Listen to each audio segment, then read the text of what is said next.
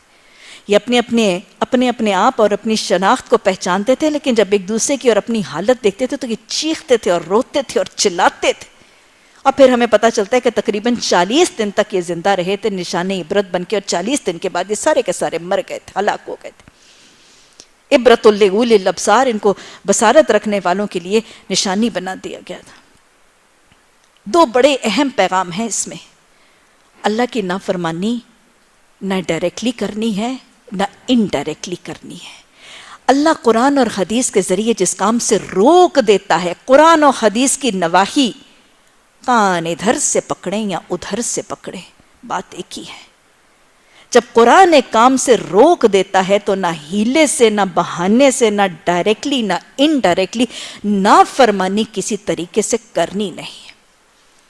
نیکی کے نام کے اوپر نافرمانی کرنا یہ اصحاب سبت کا طریقہ تھا۔ آج ہمارے معاشرے میں یہ طریقے رائج ہیں۔ مثلا آپ دیکھیں کہ آج ہمارے معاشرے پہ نیکی کے نام پر، بھلائی اور خیر کے نام پر بہت بڑے بڑے گناہوں کو حلال اور آسان کر دیا جاتا ہے۔ مثلا اگر آپ کو میں مثالیں دوں، نابینا لوگوں کے علاج کے لیے بلائنڈ سوسائٹی کیا کرتی ہے؟ ایک فیشن شو ارینج کر دیتی ہے۔ نابینا لوگوں کا علاج کرنا ہے، بلائنڈ سوسائٹی ہے، وہ بہت سی فنڈ ریزنگ کے لیے نیکی کا نام، خدمت خلق کا نام، لوگوں کی بصارت لوٹانے کی، خیر خواہی کا کام کرنے کے لیے پیسے کہاں سے ریز ہو رہے ہیں؟ فیشن شو تھرو کر دیا گیا۔ اچھا، یہاں پھر آپ دیکھیں فلڈ وکٹمز، سیلاب زدگان کی مدد کے لیے کانسرٹس ارینج کر دیے جاتے ہیں۔ کانسرٹ جیسا حرام کام، یہ فیشن شوز میں، یہ کانسرٹس میں کام کیا ہو رہا ہے؟ اللہ کے حلال کرتا کام میں سارے کے سارے حرام کردہ کام، ناچ گانا، موسیقی، بے حیائی، فحاشی، عریانی، اختلاط، مخلوط محفلیں، سب کچھ غلط۔ نوجوان لڑکیاں، نوجوان لڑکے بے حیائی کا لباس پہنے اس موسیقی کے اوپر بازو اونچے کر کے ناچ رہے ہیں، گا رہے ہیں، اور ان تمام چیزوں کو حلال اور جائز کس لیے؟ خیر خواہی کے کام کے لیے۔ نیکی کے کام میں انڈائریکٹلی ایک نیکی کا لبادہ اوڑھ کے یہ کام کر دیا جاتا ہے اور سمجھا جاتا ہے کہ ہم خیر اور بھلائی کر رہے ہیں۔ یاد رکھ لیجئے گا، یہ ہیلہ سازی کے ساتھ خیر کا کام کرنا اصحاب سبت کا طریقہ ہے۔ ایسے کام کرنے والے بھی بندر بنائے گئے تھے، اور ایسے کام سے نہ روکنے والے بھی بندر بنائے گئے تھے۔ ہاں، روکنے والے بچ گئے تھے، اللہ ہمیں ان میں سے بناتے۔ ہمارے معاشرے میں ہیلہ سازی سے ڈھیر سے کام ہو رہے، اور یہ بھی میں آپ کو بتاتی چلوں، بسا اوقات کچھ لوگ کہتے ہیں کہ ہم نے تو وہ کانسرٹ ارینج نہیں کیا، ہم نے تو وہ فیشن شو ارینج نہیں کیا، ہم اس کے ٹکٹ بیچ رہے ہیں۔ ٹکٹ بیچنا کیا ہے؟ قرآن نے کہا ہے تعاونوا ولا تعاونوا علی الاسم والعدوان، دیکھو ظلم اور زیادتی اور گناہ کے کاموں میں تعاون بھی نہ کرو۔ تعاونوا علی البر والتقوی، تقوی اور نیکی کے کاموں میں تعاون کیا کرو، ولا تعاونوا علی الاسم والعدوان، ظلم اور زیادتی کے کاموں میں تعاون بھی نہ کیا کرو۔ تو یہ ہیلے سے اللہ کی نافرمانی کا کام کرنا، آج ہمارے معاشرے میں بہت سی مثالیں اس کی موجود ہیں۔ اور پھر دوسرا یہ انجام اصحاب سبت کا، اس لیے کہ یہ بے حیائی کو، یہ غلط کام کو، اللہ کی نافرمانی کو، فسق و فجور کو دیکھتے تھے، اور انہیں غیرت نہیں آتی تھی، انہیں حیا نہیں آتی تھی، اللہ نے بندر ہی بنا دیا۔ امر بالمعروف اور نہی عن المنکر جس معاشرے سے اٹھ جاتا ہے، اس معاشرے کا یہی حال ہے۔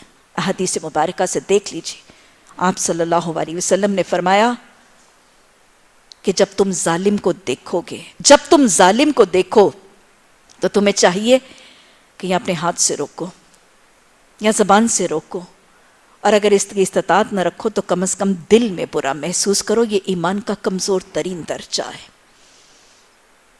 اسی طرح آپ صلی اللہ علیہ وسلم نے فرمایا کہ جب تم ظالم کو دیکھو گے اور اس کا ہاتھ نہیں تھام لو گے، یعنی ہاتھ سے، زبان سے، کسی طرح سے اس کو روکنے کے تدارک کا کوئی طریقہ اختیار نہیں کرو گے، جب تم ظالم کو دیکھو گے اور اس کا ہاتھ نہیں تھام لو گے تب اللہ تمہیں عام عذاب دے گا۔ عذاب کی نشانیاں آج ہمیں نظر آ رہی ہیں۔ ہمارے معاشرے میں کیا حال ہے؟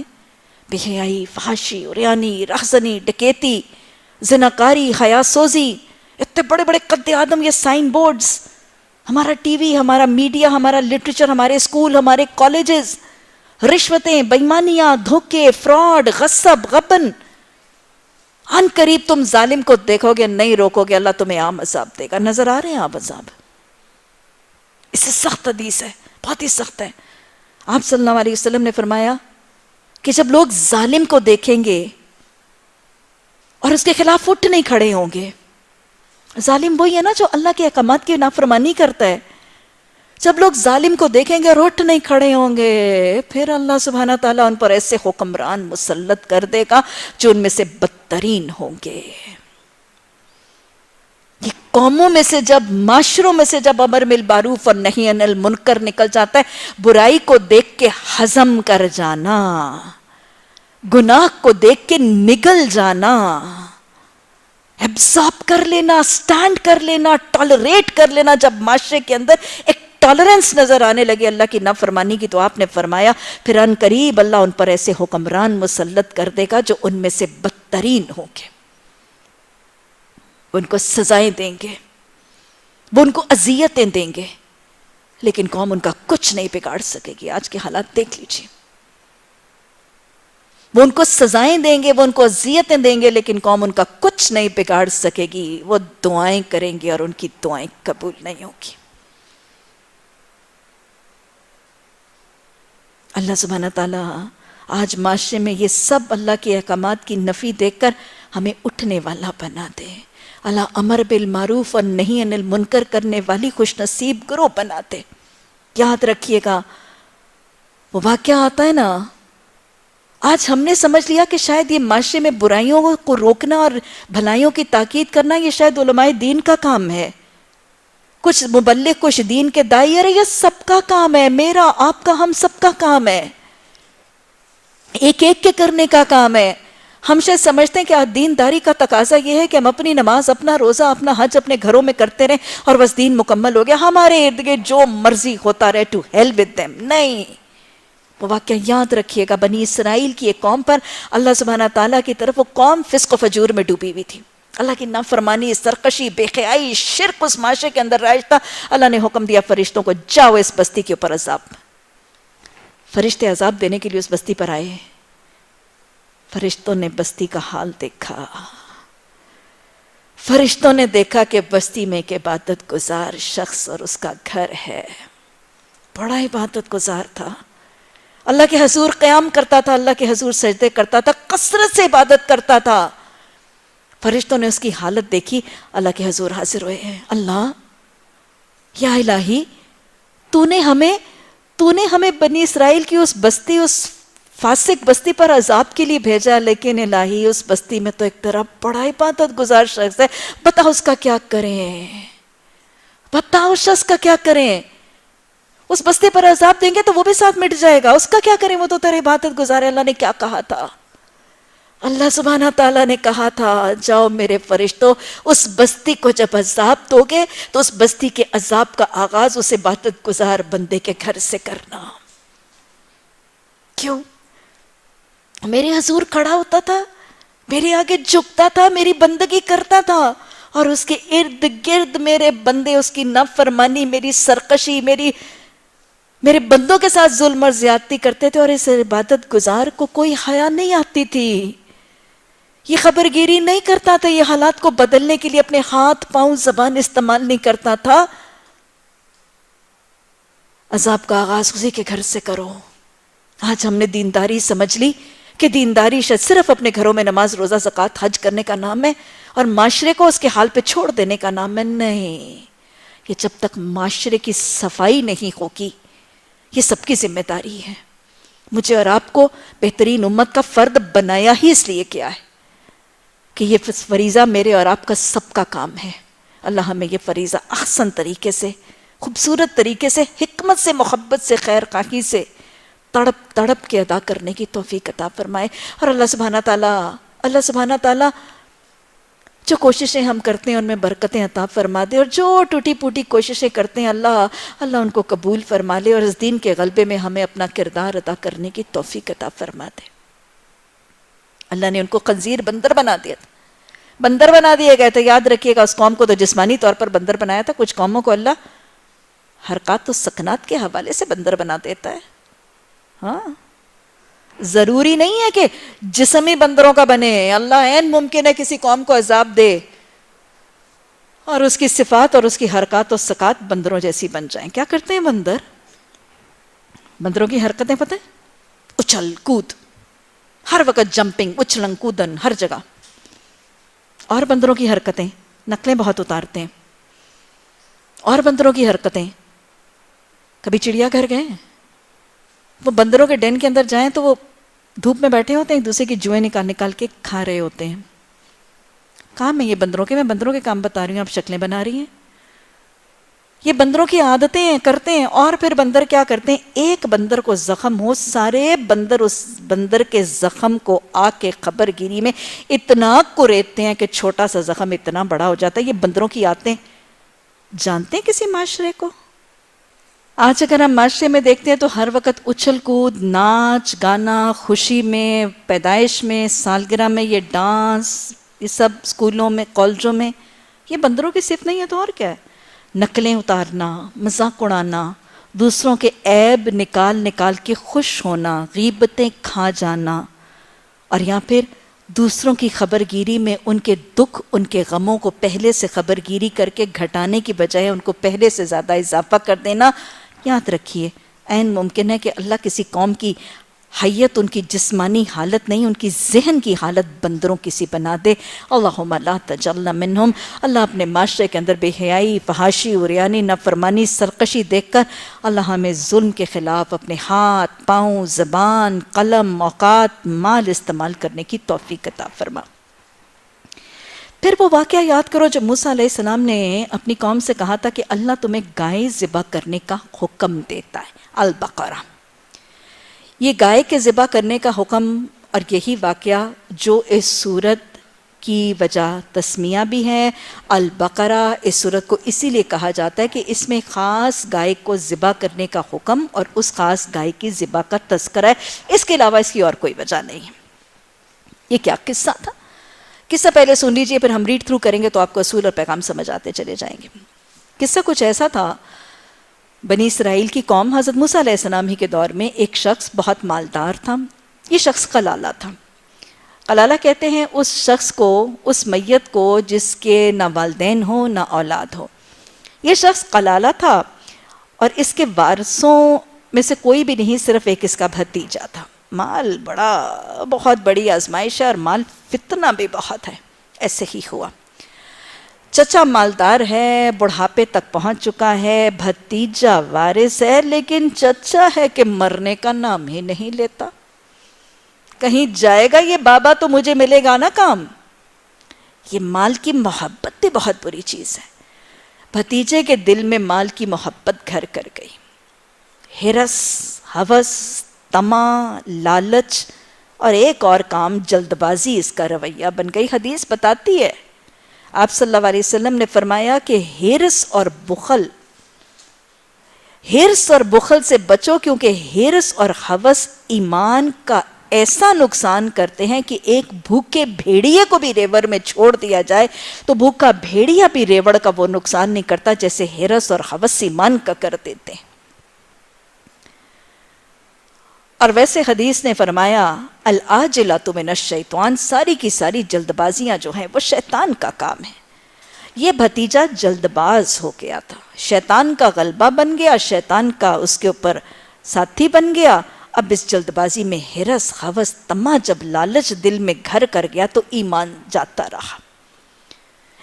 جاتا رہا۔ اور پھر اس کے لیے کیسا کام آسان ہو گیا؟ اپنے چچا کے قتل جیسا، اپنے اتنے قریبی محبوب اپنے محسن چچا خونی رشتے باپ جیسا ایک رشتہ، اس کا قتل اس کے لیے آسان ہو گیا. یہ حرص ہے، یہ خوث ہے، یہ طمع ہے، یہ لالچ ہے، انسان کو یہاں تک پہنچا دیتا ہے. یہ مال کی محبت ہے، اس انجام تک گرا دیتا ہے، اسفل السافلین بنا دیتا ہے. یہ مال کی محبت.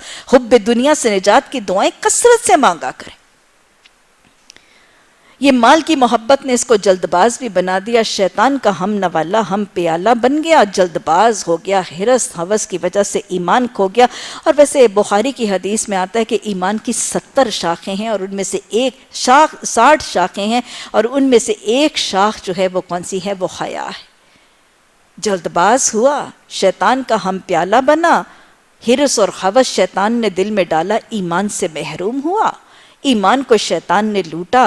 جب ایمان نکلا تو حیا نکل گئی. اور حدیث فرماتی ہے کہ جب تجھ میں حیا نہ رہے تو تو جو چاہے کر. ایمان سے محروم حریص بخیل لالچی خبیث نے جلد بازی میں آ کر بے حیا کی آنکھوں کی حیا نکل گئی. چچا کا قتل آسان ہو گیا. اور وہی جو حدیث نے کہا جب تجھ میں حیا نہ رہے تو تو جو چاہے کر. قتل کرنے کے بعد اب یہ الزام کسی اور پر تھوپ دیا. الزام جب اس نے الزام اپنے چچا کو قتل کر کے الزام کسی اور پر تھوپا تو یہ مقدمہ حضرت موسیٰ علیہ السلام کے پاس آیا. حضرت موسیٰ علیہ السلام محمد صلی اللہ علیہ وسلم کی طرح مدینہ کی ریاست کے سربراہ بھی تھے، اور ان کے چیف جسٹس بھی تھے. فیصلے اور مقدمے بھی فرماتے تھے، عدل اور انصاف کے فیصلے بھی کرتے تھے، قوانین کے فیصلے قرآن اپنی تورات کے حدود اور قیود کے مطابق کرتے تھے. مقدمہ آیا، حضرت موسیٰ علیہ السلام کو وحی ہوئی کہ ان سے کہیں کہ کیا کریں؟ گائے ذبح کریں. اب جب مقدمہ لینے والے لوگ قتل کا مقدمہ لے کر آئے اور حضرت موسیٰ علیہ السلام نے قتل کے مقدمہ کرنے کا فیصلہ کرنے کے بعد جائے کہا کہ گائے فیصلہ کرو، تو گائے ذبح کرو. انہوں نے کہا ہم سے مذاق کرتے ہو. حضرت موسیٰ علیہ السلام نے فرمایا اعوذ باللہ ان نکون من الجاہلین، میں جاہلوں کی سی بات نہیں کرتا. بہرحال ان کو گائے کے ذبح کرنے کا حکم دیا گیا. گائے ویسے ان کے لیے بڑی مقدس تھی، کیونکہ ان کے جو پچھلے حاکم تھے ان کی یہ اس کی گائے کی عبادت کرتے تھے. ان کے دلوں میں اس کی عقیدت اور تقدیس بیٹھی تھی. گائے ذبح کرنے والے نہیں تھے. قیل و قال ہوئی، بحث تقرار ہوئی، سوال و جواب کی ایک طویل مکالمہ چلا. فائنلی ایک گائے، ایسی گائے جس کی ہم کوالٹی ساری اللہ سبحانہ تعالیٰ نے اسپیسیفائی کر دی، مشکل سے مشکل ہوتی چلی گئی. اور پھر یہ گائے کس کا پتہ چلا؟ وہ جن کی تھی، وہ 2 یتیم بچوں کی تھی. اور انہوں نے کہا یہ گائے ہم کس قیمت پہ دیں گے؟ اس کو سونے میں تول کے دیں گے. پہلے کر ڈالتے تو آسان ہوتا. بہرحال یہ گائے ذبح کی گئی، اور پھر اللہ نے حکم دیا گیا اس کے گوشت کے ٹکڑے کے ساتھ مقتول کے جسم کو مارو. جب مقتول کے جسم کو، چچا کے جسم کو مارا گیا تو وہ مقتول اٹھ کے بیٹھ گیا اور لاش نے بتا دیا کہ میرا قاتل کون ہے. اور اتنا بڑا معجزہ دکھایا گیا تاکہ یہ حق کو مانے اور زندگی بعد موت کے اثرات کو مان لیں. اب پڑھ لیجئے واقعہ، انشاءاللہ آپ کو اصول سمجھ آتے جائیں گے. پھر وہ واقعہ یاد کرو جب موسیٰ علیہ السلام نے اپنی قوم سے کہا تھا کہ اللہ تمہیں ایک گائے ذبح کرنے کا حکم دیتا ہے. کہنے لگے تم ہم سے مذاق کرتے. موسیٰ علیہ السلام نے فرمایا اعوذ باللہ ان نکون من الجاہلین. بیکار کے لا یعنی بے مقصد مذاق کرنے سے انبیاء نے بھی پناہ اللہ سے مانگی ہے. اور بیکار کے لا یعنی مذاق اور استہزاء کرنا جہالت کا کام ہے. حضرت موسیٰ علیہ السلام نے کہا اعوذ باللہ ان نکون من الجاہلین، کہ میں مذاق کروں، میں پناہ مانگتا ہوں کہ میں جاہلوں میں سے ہوں. نبی صلی اللہ علیہ وسلم نے بھی تو مذاق اڑانے کے لیے ایسی ہی بات فرمائی. آپ نے فرمایا، مذاق کے حوالے سے حدیث آتی ہے، آپ نے فرمایا کہ اگر میں ڈھیر سا بھی مال دیا جاؤں تو میں یہ نہیں چاہوں گا کہ میں کسی کا مذاق اڑاؤں. یہاں پہ بغیر مال دیے ہی لوگ کسی کا مذاق اڑا کے خوش ہوتے رہتے ہیں، ٹھٹھا لگا کے، کسی کا توا لگا کے خوش ہوتے ہیں، دل بہلاتے ہیں. اسی طرح آپ صلی اللہ علیہ وسلم نے مذاق اڑانے والوں کے لیے تنبیہ فرمائی کہ موت کے وقت وہ شخص جو زندگی میں لوگوں کا مذاق اڑاتا تھا اس کی روح کے ساتھ کیسا معاملہ کیا جائے گا. حدیث بتاتی ہے کہ اس کی روح کو لے کے جب آسمان کے دروازوں تک پہنچایا جائے گا تو ملک الموت اور اس کے ساتھ کے فرشتے دروازہ کھٹکھٹائیں گے. آسمان کے فرشتے دروازہ کھولیں گے، یہ روح اندر داخل ہونے والی ہوگی کہ دروازہ بند کر کے اس کی روح کو پٹخ دیا جائے گا. فرشتے پھر اس کی روح کو لے کے جائیں گے، دروازہ دوسرا آسمان کا ہوگا پھر، اور آسمان کے 7 دروازوں کے اوپر اس کے ساتھ یہی مذاق دہرایا جائے گا. اور پھر آسمان کے فرشتے اس کی روح سے مخاطب ہو کر کہیں گے کہ جیسے تو دنیا میں لوگوں کا مذاق اڑاتا تھا ویسے آج تیری روح کے ساتھ وہ مذاق اڑایا جا رہا ہے. یہ مذاق اڑانے والے کا موت کے وقت انجام. اور اس سے زیادہ سخت حدیث کے الفاظ یہ تو پلے سے باندھ ہی لیجیے. اللہ یہ حدیث ہماری اصلاح کا ذریعہ بن جائے. آپ صلی اللہ علیہ وسلم نے فرمایا جہاں سورہ حجرات میں آتا لا یسخر قوم من قوم، دیکھو کوئی قوم کسی قوم کا مذاق نہ اڑائے. اس لا کو ڈیفائن کرنے کے لیے لا کا ارتکاب کرنے والے کا انجام آپ نے بتا دی. حدیث کے الفاظ ہیں آپ صلی اللہ علیہ وسلم نے فرمایا جب کوئی شخص کسی دوسرے کا مذاق اڑاتا ہے تو اللہ سبحانہ تعالیٰ نے اپنے ذمے لے لیا ہے. جب کوئی شخص کسی دوسرے شخص کا مذاق اڑاتا ہے تو اللہ سبحانہ تعالیٰ نے اپنے ذمے لے لیا کہ اس کو موت اس وقت تک نہیں آئے گی. کس کو؟ مذاق اڑانے والے کو. اس کو موت اس وقت تک نہیں آئے گی جب تک اللہ کے حکم سے اس مذاق اڑانے والے کو اسی چیز میں مبتلا نہ کر دیا جائے اور لوگ اس پہ ہنس نہ لیں. جس چیز پہ وہ لوگوں پہ ہنستا تھا اللہ نے اپنے ذمے لیے میں تمہیں اسی میں میں تمہیں ملوث کروں گا اور پھر لوگ اسی چیز پر تم پر ہنسیں گے جس سے تم لوگوں پر ہنستے تھے. یہ انجام ہے مذاق اڑانے والے کا. اللہ ہمیں اپنی زبان اور اپنے رویوں کی اصلاح کی توفیق عطا فرمائے. میں اس خدا سے پناہ مانگتا ہوں کہ جاہلوں کسی بات کروں بولے اچھا اپنے رب سے ذرا درخواست تو کرو کہ وہ ہمیں اس گائے کی تفصیل بتائے. موسیٰ علیہ السلام نے فرمایا کہ اللہ فرماتا ہے وہ ایسی گائے ہونی چاہیے جو نہ بوڑھی ہے نہ بچیا ہے بلکہ درمیانی عمر کی ہے. لہٰذا جو حکم دیا جاتا ہے نا اس کی تعمیل کرو. ارے اس کیلو کال میں سوال جواب میں نہ رہو کیسی ہے کیسی نہیں ہے. بس اللہ نے کہا گائے ذبح کرو کر ڈالو. پھر وہ کہنے لگے ذرا اپنے رب سے یہ تو پوچھو اس کا رنگ کیسا ہوگا. موسیٰ علیہ السلام نے فرمایا وہ رب کہتا ہے کہ وہ زرد رنگ کی ہونی چاہیے جس کا رنگ شوخ دیکھنے والوں کا جی خوش ہو جائے. پھر بولے ذرا اپنے رب سے ذرا صاف صاف تو پوچھ کے بتاؤ گائے کیسے مت تمہیں سمجھ تو آ گیا تمہیں گائے ہے بھائی 4 ٹانگوں والی ہے 2 سینگوں والی ہے 2 کان ایک دو میں ذبح کر دو. نہیں اصل میں ڈھٹائی ہے ضد ہے بحث ہے تکرار ہے اللہ کی مان کے نہ دینے والا رویہ ہے. ڈیلے کر رہے ہیں پوسٹ پون کر رہے ہیں. یہ ڈیلیئنگ ٹیکٹکس یہ کوشچننگ کیوں ہے؟ ہم پوچھتے جائیں گے شاید جھوٹی ہو جائے گا. وہ کہتے ہیں نا اللہ جھوٹی ہو جائے. ہم پوچھتے جائیں گے آخر میں شاید اللہ کہہ دے گا اچھا چلو چھوڑو رہنے دو. نہ اللہ تو کر کے رہے گا. موسیٰ علیہ السلام نے جواب دیا اللہ کہتا ہے وہ گائے ایسی ہونی چاہیے جس سے خدمت نہیں. اب مشکل سے مشکل ڈیفینیشن ہوتی جا رہی ہے. نہ زمین جوتتی ہے نہ پانی کھینچتی ہے صحیح سالم سپاٹ لیس بے داغ. لو اب اچھے رہ گئے ہو. اس پر وہ پکار اٹھے کہ ہاں اب تم نے ٹھیک پتہ بتایا. پھر انہوں نے اسے ذبح کیا ورنہ وہ ایسا کرتے ہوئے معلوم تو نہیں ہوتے تھے. اور تمہیں یاد ہے وہ وقت جب تم نے ایک شخص کی جان لے لی تھی. بعد والی بات پہلے والی بات بعد میں. پھر اس کے بارے میں جھگڑنے لگے تھے ایک دوسرے پر قتل کا الزام توپنے لگے تھے اور اللہ نے فیصلہ کر لیا تھا کہ جو کچھ تم چھپاتے ہو اسے کھول کر رکھ دے گا. اس وقت ہم نے حکم دیا کہ مقتول کی لاش کو اس کے ایک حصے کس کے ایک حصے گائے کے ایک حصے کے ساتھ ضرب لگاؤ. دیکھو اسی طرح اللہ مردوں کو زندگی بخشتا ہے. پھر تمہیں اللہ نشانیاں دکھاتا ہے تاکہ تم سمجھو. اللہ سبحانہ تعالیٰ نے اس قتل کے مقدمے میں بنی اسرائیل سے گائے کو ذبح کرنے کا طریقہ کیوں کہا؟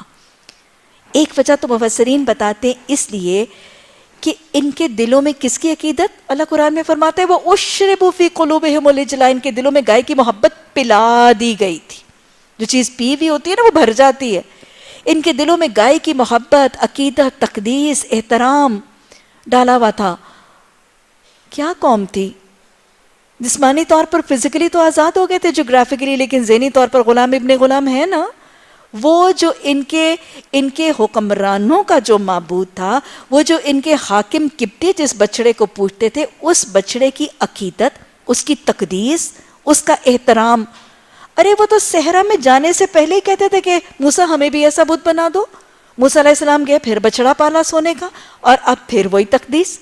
تو وہ بچڑے کی تقدیس اس کا احترام اس کی محبت اور اس کی سینکٹٹی ان کے دلوں میں سے نکل نہیں رہی تھی. اللہ سبحانہ تعالیٰ یہ گائے ذبح کروا کے اس قوم کو کیا ثابت کرنا چاہتا تھا؟ اس گائے کی محبت اس کی عقیدت ان کے دلوں سے نکالنا چاہتا تھا. اور جو ان کے ہاں جو ایک وہم اور ایک توہمات اور ایک سپرسٹیشنز کا تصور تھا نا کہ گائے کو ذبح کیا تو شاید کتنی بڑی آفت ہم پہ آ جائے گی. یہ سپرسٹیشن یہ توہمات بھی ان کی زندگی سے نکالنا چاہتا تھا کہ دیکھو گائے کو ذبح کرو گے تو کوئی آفت نہیں آئے گی کوئی عذاب نہیں آئے گا بلکہ الٹے تمہارے مسئلے حل ہو جائیں گے. وہ جو تمہارے مقدمے زندگی میں حل نہیں ہو رہے تھے وہ جو مقدمے تمہارے فیصلے نہیں ہو رہے تھے ان مقدموں کا حل مل جائے گا. اس لیے اسپیسیفکلی گائے کو ٹارگٹ کیا گیا. اور پھر اللہ سبحانہ تعالیٰ نے اس گائے کو ذبح کروانے اور پھر مقتول کو لاش کو گوشت مار کے اٹھا کر بٹھانے کے بعد ان کی دوسری جو پرابلم تھی کہ یہ آخرت کا تصور نہیں مانتے تھے، زندگی بعد موت کے عقیدے کو نہیں سمجھ رہے تھے، اس پر ایمان نہیں لا رہے تھے. تو اس پورے کے پورے اتنے زبردست واقعے کے ذریعے، اس سپر نیچرل فینومنا کے ذریعے ان کو کیا دکھایا گیا؟ معجزے کے ذریعے اللہ جو ایک گوشت کے ٹکڑے کے ساتھ ایک مقتول مردہ کو اٹھا سکتا ہے، اس کے لیے باقی مردہ لوگوں کو اٹھانا اور تم سب کو تمہاری موت کے بعد اٹھا کر حاضر کر دینا مشکل نہیں ہے. زندگی بعد موت کا عقیدہ راسخ کرنے کے لیے یہ واقعہ جو ہے وہ دکھایا گیا. لیکن اللہ نے اتنا بڑا معجزہ دکھایا. اللہ نے فرمایا مگر اتنا بڑا معجزہ دیکھنے کے بعد بھی تمہارے دل سخت ہو گئے، پتھروں کی طرح سخت. اتنا بڑا معجزہ کہ مقتول کی لاش کو گوشت کا ٹکڑا لگے اور مقتول اٹھ کے بیٹھ جائے اور بولے اور اپنے قاتل کا نام بتائے، بہت بڑا معجزہ تھا. لیکن اس کے باوجود نہ انہوں نے اللہ کو مانا تھا، نہ انہوں نے گائے کی تقدیس کو چھوڑا تھا، نہ زندگی بعد موت کا عقیدہ مانے تھے، نہ حضرت موسیٰ علیہ السلام کی رسالت کی حقانیت کو، نہ شریعت موسوی پر راضی ہوئے تھے. اللہ نے وجہ بتائی، ان کے دل بڑے سخت تھے. بہت بڑا معجزہ تھا، لیکن اس سے بڑے بڑے معجزے نظر آتے ہیں. بتائیں ذرا، کیا یہی بہت بڑا معجزہ؟ ایسے بڑے معجزے تو میں اور آپ بھی دیکھتے ہیں. کیا ایک انڈے میں سے انڈے کا ٹوٹ کے اس میں سے ایک چو چو کرتے ہوئے چوزے کا نکل آنا بہت بڑا معجزہ نہیں ہے؟ کیا یہ بہت بڑا معجزہ تھا؟ ایک بالکل بے جان انڈا اور اس انڈے میں سے چوزا نکل آتا ہے، یہ اتنا ہی بڑا معجزہ ہے. یا اگر آپ اس کو ریورس کر لیں، ایک لاش کا اٹھ کے بولنا بہت بڑا معجزہ ہے، لیکن ایک بولتے ہوئے کا لاش بن کے لیٹ جانا، کیا خیال ہے وہ چھوٹا معجزہ ہے؟ اتنا ہی بڑا معجزہ ہے میرے نزدیک. چونکہ وہ ہیپننگ ہم بہت دفعہ دیکھتے اور جانتے ہیں تو شاید ہمیں اس لیے ابنارمل اور بہت خاص چیز نہیں لگتی.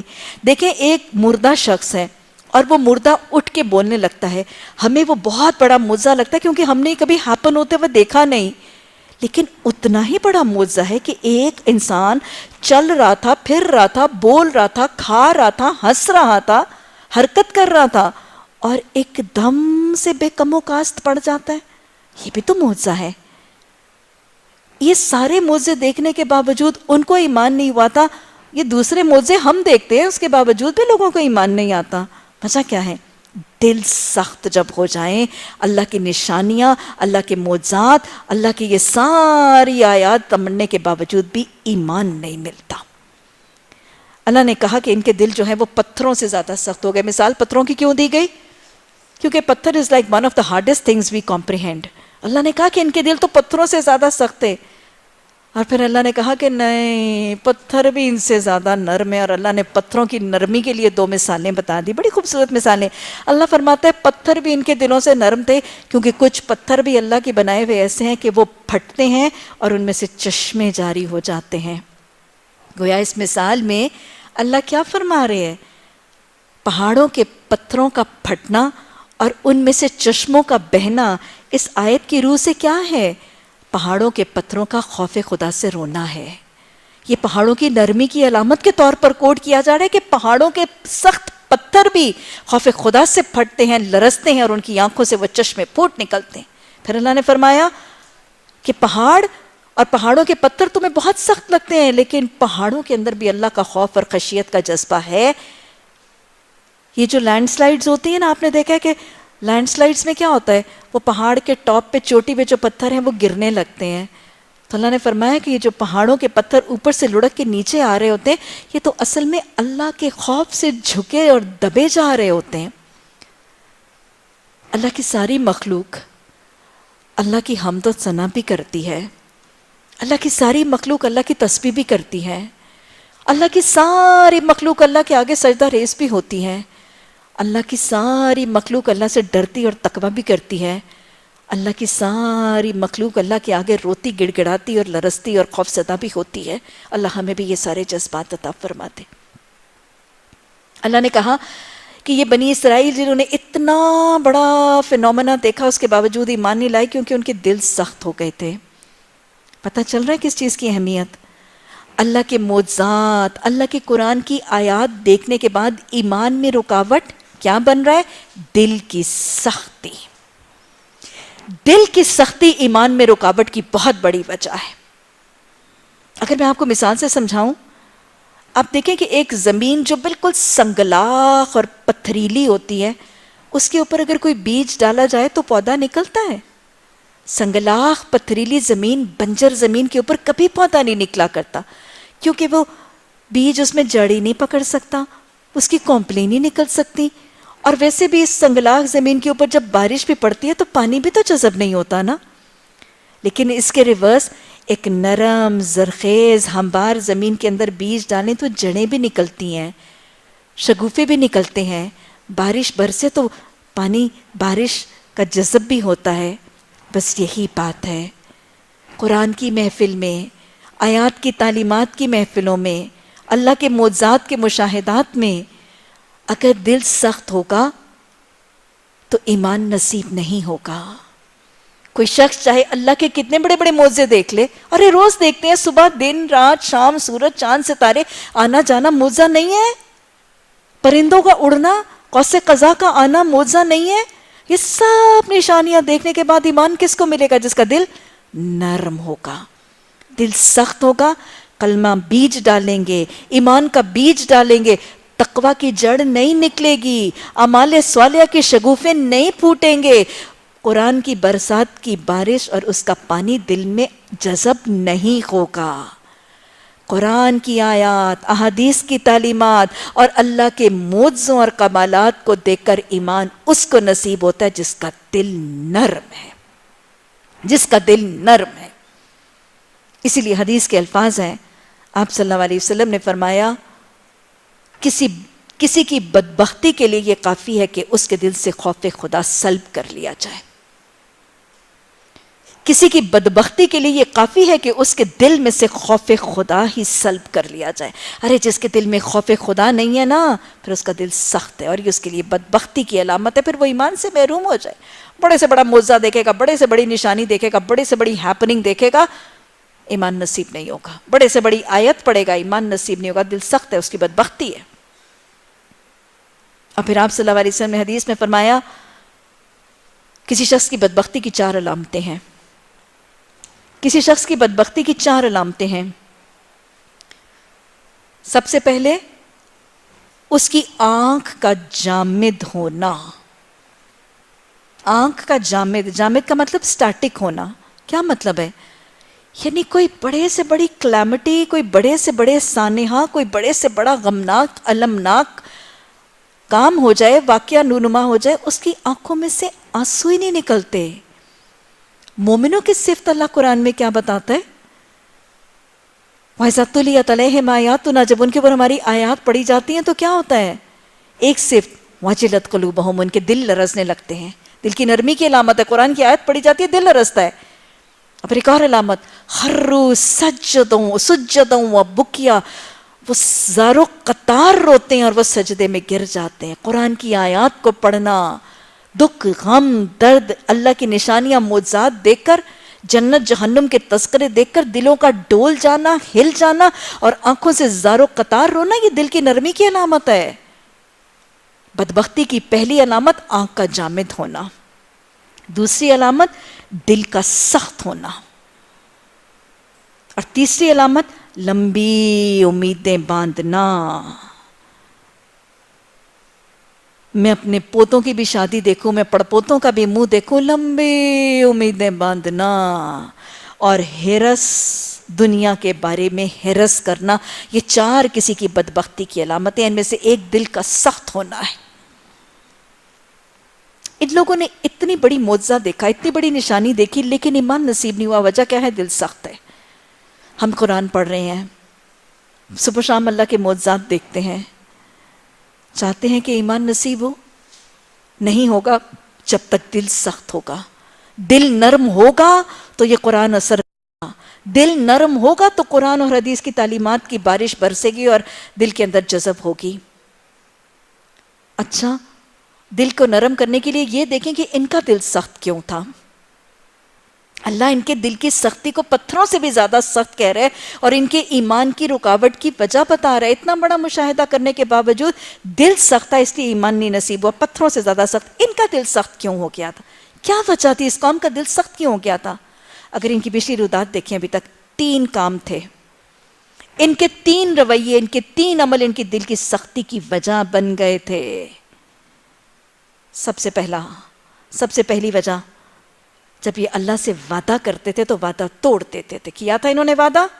خذوا ما آتیناکم بقوۃ واذکروا ما فیہ لعلکم تتقون، یہ لے لو، پہاڑ ہے طور کا، وعدہ کرو اس کو پکڑتے ہیں، پکڑیں گے، وعدہ توڑ دیا۔ دل کی سختی کی پہلی وجہ تھی، بنی اسرائیل کی دل کی سختی کی پہلی وجہ یہ اللہ سے وعدہ کرتے تھے اور وعدہ توڑ دیتے تھے۔ دوسری وجہ، اگلی رودات دیکھیں، اللہ ان کو کسی کام سے روکتا تھا۔ اصحاب سبت کو روکا مچھلیاں نہ پکڑنا، اللہ ان کو کسی کام سے روکتا تھا، ڈائریکٹلی انڈائریکٹلی ہیلے سے بہانے سے اللہ کی نواہی کا ارتکاب کر ڈالتے تھے۔ اللہ کے حرام کردہ، اللہ کے منع کردہ کاموں کو سیدھے طریقے سے یا ہیلے سے کر ضرور دیتے تھے، اللہ کے منع کردہ کاموں سے رکتے نہیں تھے، اس لیے دل سخت تھا۔ تیسری وجہ کیا تھی؟ گائے کا قصہ۔ اللہ جب ان کو کہتا تھا ایک کام کرو، بحث، تکرار، کیلو کال، ڈیبیٹ، ڈسکشن، کیوں کریں، کب کریں، کیسے کریں، نہیں کرتے، بغیر وجہ کے تردد، اللہ کے احکامات کے اندر ڈیلینگ، پوسٹ پونمنٹ اور انکار کا طریقہ اختیار کرتے تھے، اس لیے ان کا دل سخت ہو گیا تھا۔ سمجھ میں آ گئی بات؟ آج قوموں کا دل سخت ہے، بحیثیت قوم ہمیں دل کی سختی نظر آتی ہے، افراد کے دل سخت ہیں، قوم کا دل سخت ہے۔ ارے کتنا بڑا معجزہ، موت کا معجزہ دیکھتے ہیں، میں کہہ رہی ہوں موت کا معجزہ بھی اتنا ہی بڑا معجزہ ہے جتنا یہ معجزہ ہے۔ وفات کے وقت کیا حال ہوتا ہے لوگوں کا؟ خواتین کو نہ اپنے جوڑے بھولتے ہیں نہ اپنا میک اپ بھولتا ہے۔ آج تو ہم دیکھتے ہیں کہ وفات کے وقت بیٹیاں تک اپنا لپسٹکس اور اپنے میک اپس کو جاری رکھے ہوئے ہوتی ہیں، دل سخت ہو گئے۔ میت بیٹھی ہوئی ہوتی ہے اور اس وقت دنیا داری کی ایسی ایسی باتیں اور ایسے ایسے مذاق اور ایسی ایسی گفتگو، اور اگر کسی کو میت کے بعد کچھ دیر دل کی نرمی رہتی بھی ہے تو کتنی دیر موت یاد رہتی ہے؟ 2 دن 3 دن، بس ختم، دل سخت ہو گئے۔ موت جیسا بڑا سانحہ بھی آج دلوں کو ہلاتا نہیں ہے، آنکھوں کو رلاتا نہیں ہے۔ افراد کے دلوں سخت ہیں اور معاشرے کا دل سخت ہے، بحیثیت قوم ہمارا دل سخت ہو گیا۔ بڑے سے بڑا سانحہ قوم پر آ جاتا ہے، بڑی سے بڑی آفت دل پر آ جاتی ہے، ویسے ہی کھا رہے ہیں، ویسے ہی پی رہے ہیں، ویسے ہی شادیاں، ویسے ہی ڈائننگ آؤٹ، ویسے ہی سارے کام چل رہے ہوتے ہیں۔ اتنا بڑا سانحہ، ایک بم دھماکے کی خبر آتی ہے، فلاں علاقے پہ بم دھماکہ ہو گیا، بریکنگ نیوز آتی، ٹی وی چلتا ہے، اچھا فلاں علاقے پہ بم دھماکہ، کتنی ہلاکتیں ہوئیں؟ ابھی تک تو 15 کی خبر آئی ہے، چلو خیر ہے، پھر تو زیادہ نہیں ہوئی۔ یہ کیا ہے؟ یہ دل کی سختی نہیں؟ ارے 15 گھرانوں کے چشم و چراغ، 15 گھرانوں کے بریڈ ارنرز، اور آپ بڑے مزے سے کہہ دیں کہ اچھا چلو شکر ہے زیادہ نقصان نہیں ہوا۔ یہ دل کی سختیاں ہیں۔ آج دل سخت کیوں ہے؟ وہی وجہ جو ان کی تھی، اللہ سے بدعہدی ہے۔ اللہ سے وعدہ کیا تھا، میرے آباء و اجداد نے کیا تھا، میں نے تو شاید اپنی اگلی نسل کو بتایا بھی نہیں کہ میرے باپ دادا نے اللہ سے وعدہ کیا تھا۔ کیا وعدہ کیا تھا؟ پاکستان مانگا تھا۔ پاکستان کا مطلب کیا؟ لا الہ الا اللہ، اللہ سے وعدہ تھا۔ یہ وعدہ کر کے ہم نے بحیثیت قوم فراموش کر دیا، لا الہ الا اللہ کا نظام نافذ نہیں کیا، بدعہدی کی ہے ہم نے، اللہ نے دل سخت کر دیے ہیں۔ اللہ منع کرتا ہے کاموں سے، ہیلے سے بہانے سے اللہ کی نافرمانی چلتی ہے ہمارے معاشرے میں۔ اللہ حکم دیتا ہے، اس پہ کیل و کال اور بحث اور تکرار اور انکار کا طریقہ رائج ہے ہمارے ہاں، دلوں کی سختی کی وجہ موجود ہے۔ اللہ ہمیں بدعہدی سے، نافرمانی سے اور اطاعت کی کمی سے بچ کر اللہ کی فرما برداری کی توفیق عطا فرما دے۔ چاہتے ہیں کہ اللہ کی آیات، قرآن کی آیات، اللہ کے معجزات کو دیکھیں تو ایمان ملے، دل کو نرم کرنا ضروری ہے۔ ان 3 وجوہات سے بچنا ہے، اللہ سے بدعہدی، اللہ کی نافرمانی اور اللہ کی اطاعت میں کمی، اور پھر حدیث کے کچھ مشورے دل کی نرمی کے لیے۔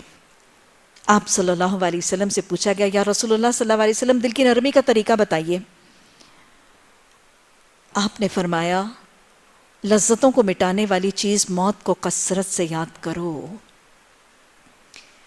لذتوں کو مٹانے والی چیز موت کو کثرت سے یاد کرو، اور یاد رکھیے گا موت کو یاد کرنا، اپنی موت کو اور دنیا سے روانگی کے وقت کو یاد کرنا واقعی دل کو نرم کرتا ہے۔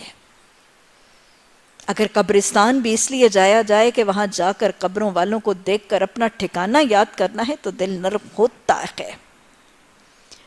دوسرا، آپ صلی اللہ علیہ وسلم نے فرمایا قرآن کی تلاوت۔ حدیث میں آتا ہے نا کہ دلوں کو زنگ لگ جاتا ہے، پوچھا گیا کہ دلوں کو زنگ کو صاف کرنے کا طریقہ، آپ نے فرمایا قرآن کی تلاوت۔ دلوں کے زنگ کو، دلوں کی سختی کو دور کرنے کے لیے قرآن کی تلاوت۔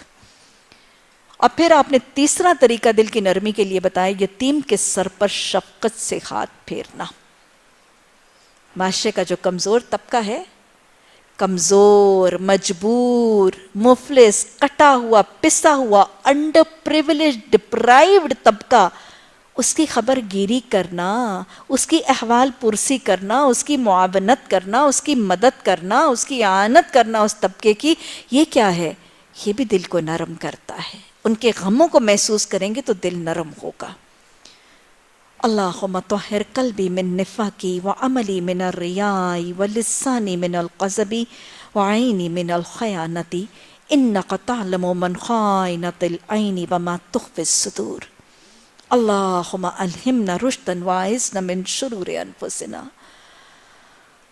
اللہم آتی نفسی تقواہا، اللہم آتی نفسی تقواہا، اللہم آتی نفسی تقواہا۔ ربنا لا تزغ قلوبنا بعد إذ هديتنا وهب لنا من لدنك الرحمة إنك أنت الوهاب۔ سبحانك اللهم وبحمدك نشهد أن لا إله إلا أنت نستغفرك ونتوب إليك۔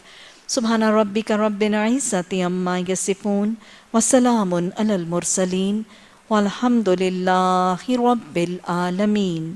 آمین ثم آمین۔